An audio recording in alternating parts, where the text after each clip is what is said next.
Hello friends, this is teacher JV. Today we are going to study 20 simple rules of English grammar. 20 simple rules of English grammar. Rule 1. A sentence starts with a capital letter and ends with a period or full stop, a question mark or an exclamation mark. So this is a sentence and then it starts with a capital letter. Another sentence starting with a capital, and the last one also starting with a capital.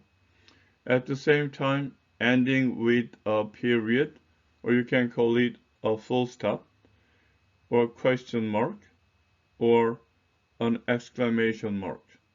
So this is a sentence starting with a capital.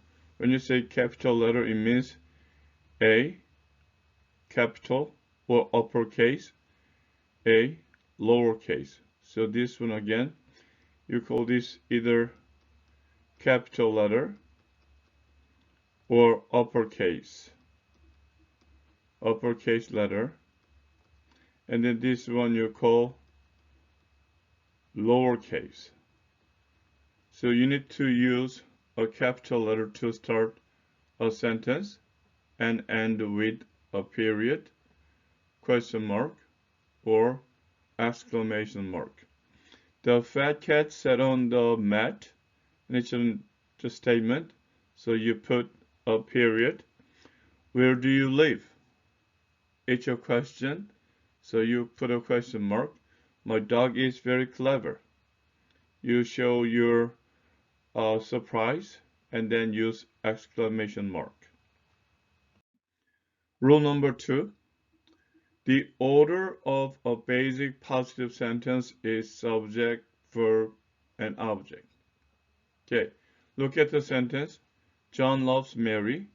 John is the subject. Loves, verb, Mary, an object. They were driving their car to Bangkok. They subject. Were driving, verb, their car is an object. To Bangkok is an adverbial phrase. Adverbial phrase. So as you see, sentence usually basic positive sentence, subject, verb, object. For example, we play soccer. We play soccer. We is the subject, play is the verb, and soccer is the object. Rule number 3. Every sentence must have a subject and a verb, but an object is optional. Note that an imperative sentence may have a verb only, but the subject is understood. John teaches, or John teaches English. That's almost the same sentence, but John is the subject, teaches is a verb, and your subject, verb, and object. So as you see, sometimes you don't need to put the object. Or I run.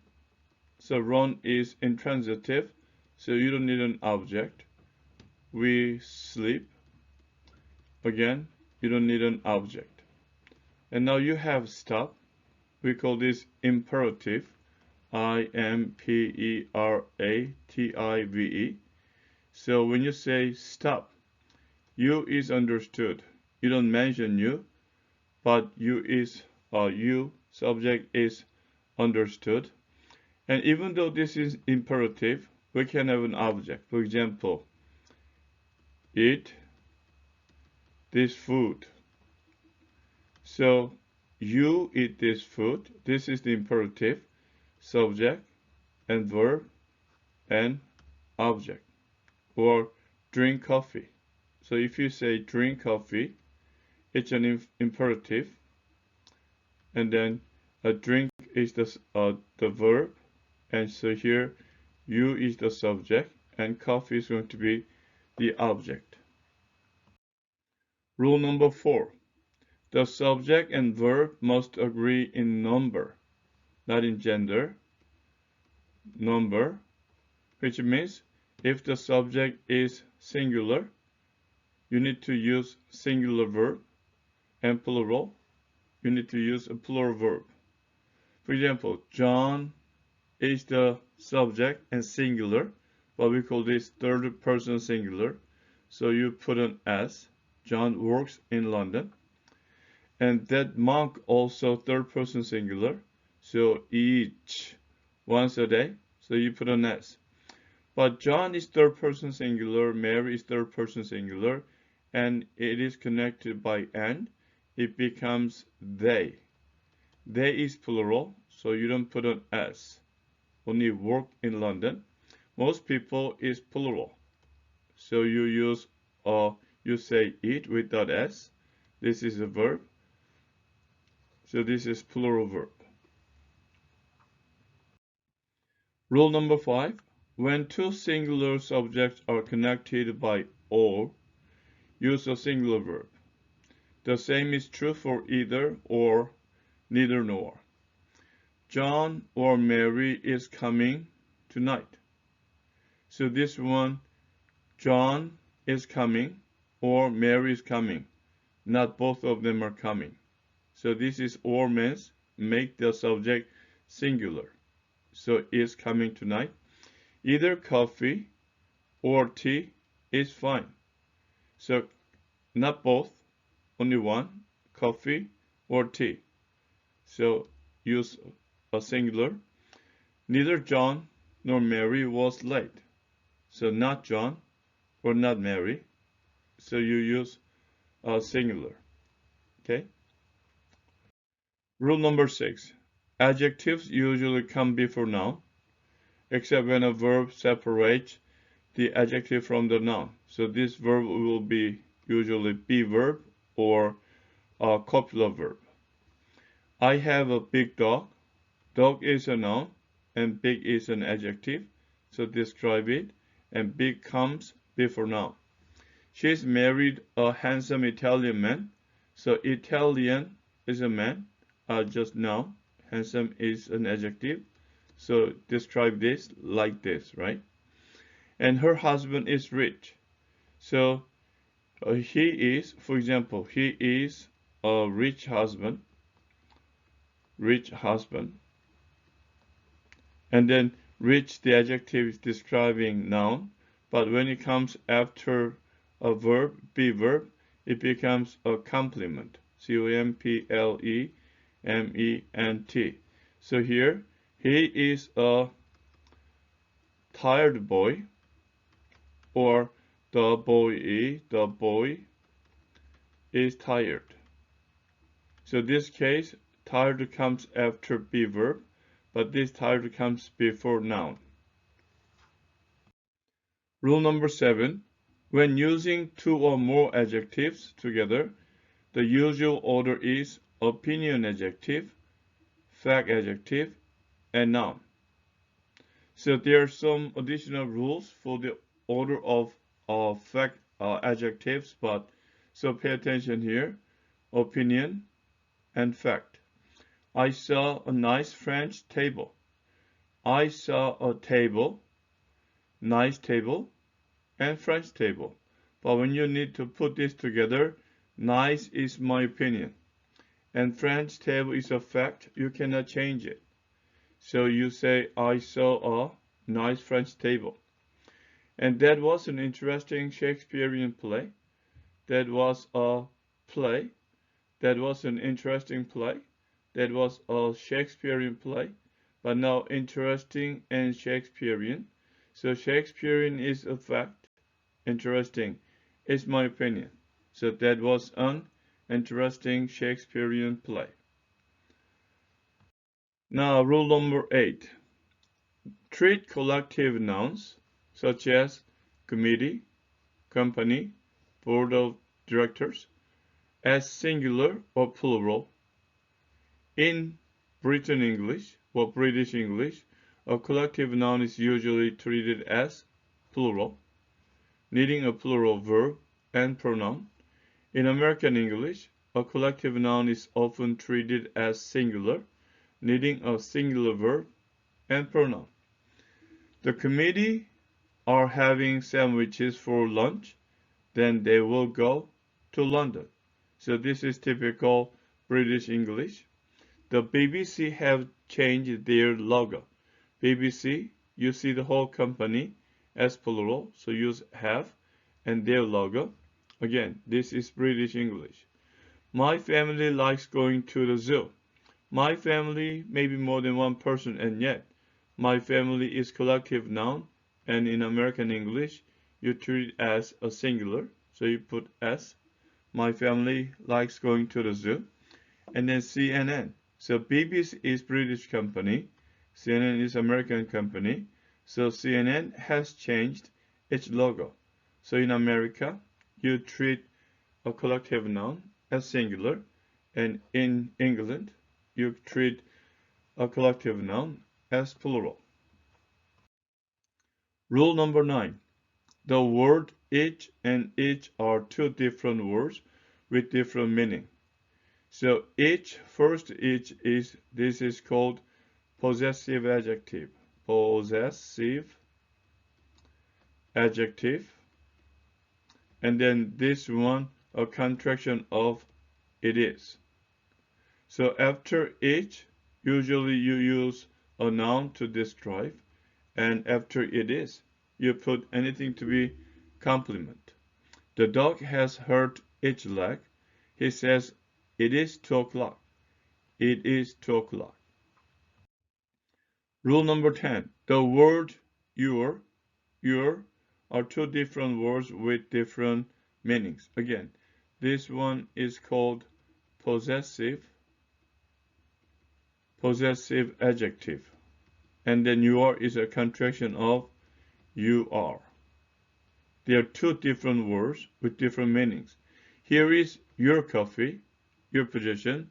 You are looking good. So this is you are, and then this is going to be a complement. Rule number 11. The words there, and there are three different words with different meanings. The first there is functioning as an adverb. There was nobody at the party.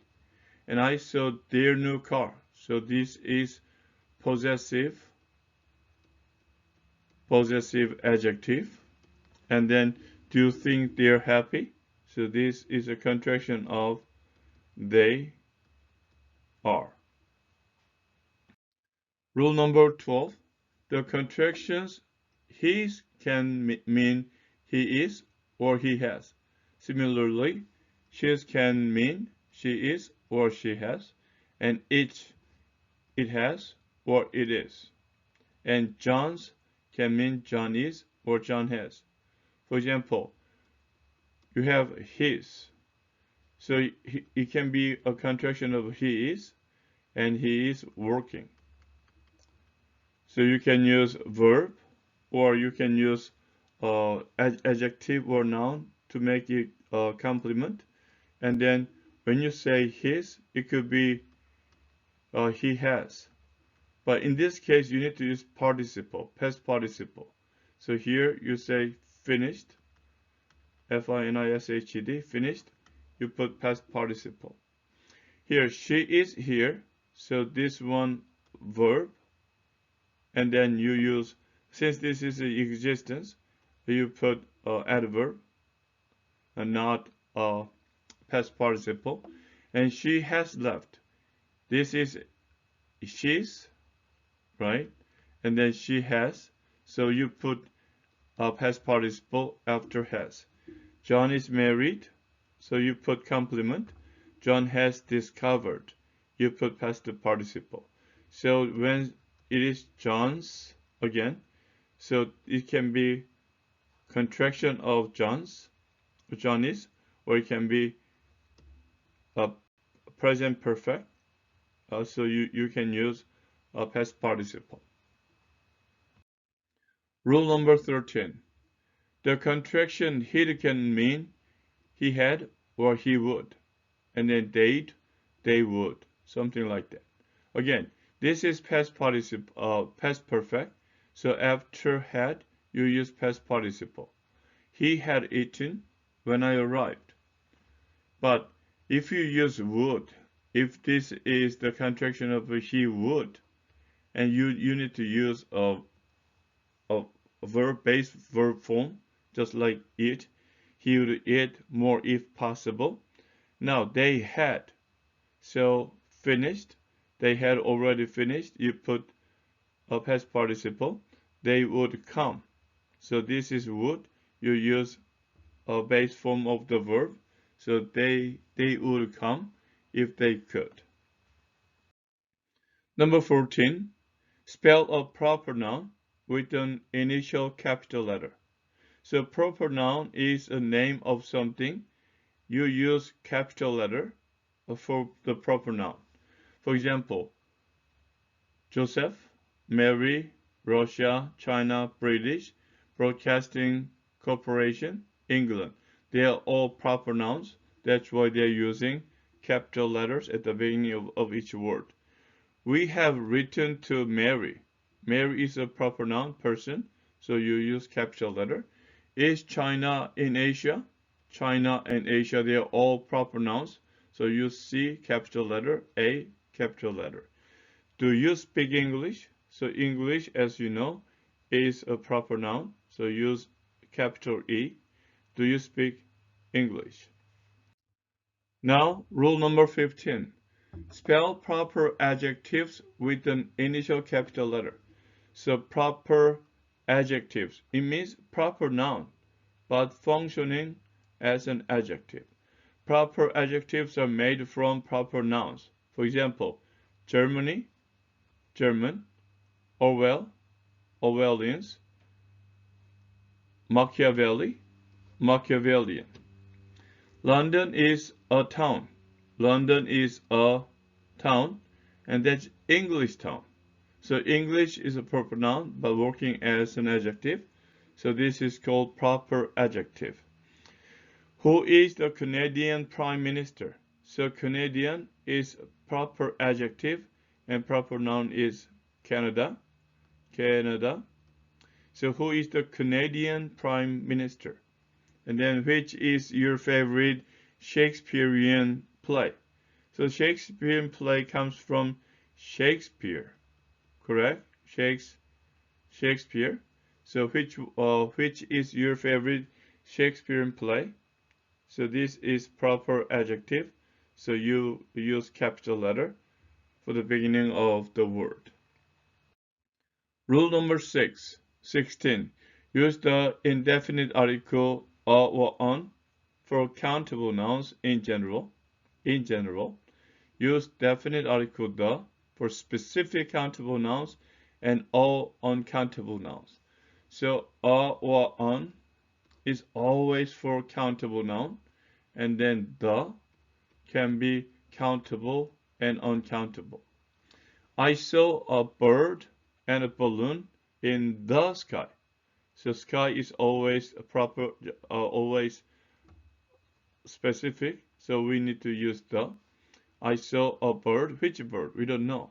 And then a balloon. So it's not specific. So I saw a bird and a balloon, but in the sky. And now we already have mentioned this. So it becomes specific. The bird was blue and the balloon was yellow. So the bird, this bird, was blue, and then the balloon, this balloon was yellow.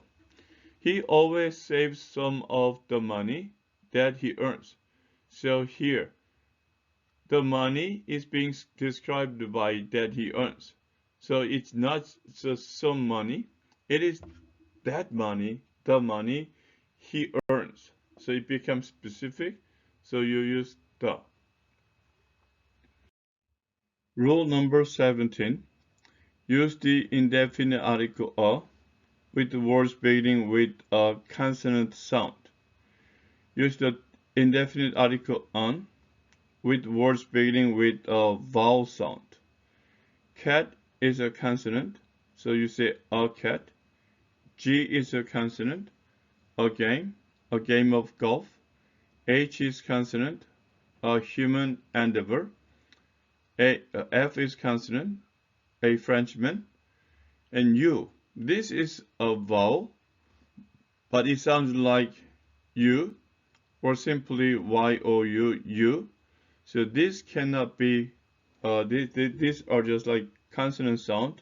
So you say a university. So uniform is just the same. U-N-I-F-O-R-M. So you say, it sounds U, right? So this is not a consonant. You say a uniform. A uniform. And then this one too, same.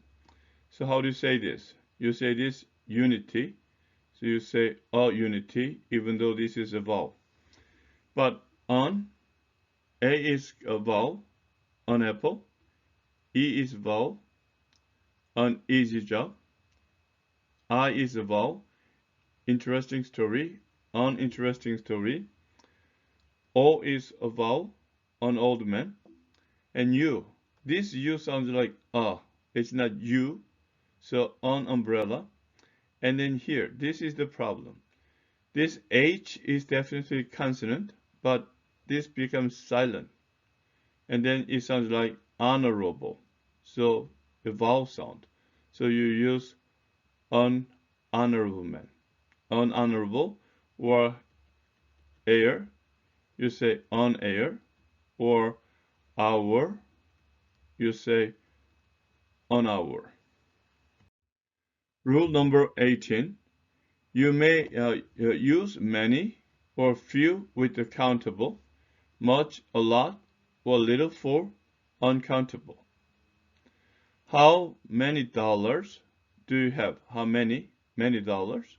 And then money, uncountable. How much money do you have? There are a few cars outside. Cars, countable. Use a few. There is. So traffic is uncountable. Use little. At the same time, this is singular. There is little traffic on the roads. And again, so use for countable, use many or few. And then for much, a lot, or little, for uncountable. Rule number 19. To show possessions, who is the owner of something, use an apostrophe plus S. For singular owners, and S, only S plus apostrophe for plural owners. The boy, singular, so apostrophe S, dog. The boy's dog, one boy. The boy's dog. So you have plural, you put only apostrophe. The boy's dog, two or more boys. Okay. And the last one, rule number 20. In general, use the active voice. Catch, eat fish. In preference to the passive voice, fish are eaten by catch. Yes, we use passive a lot, but in order to make it just like plain and common, you can use active. We use an active in preference to passive. So try to use active more than passive. Active is used in preference to passive. So this one, they mean the same, but this is called active and this is called passive. Okay, friends, this is the conclusion of today's study. I will come back to you with another topic as soon as possible. Until then, keep studying English and have a great day. Bye.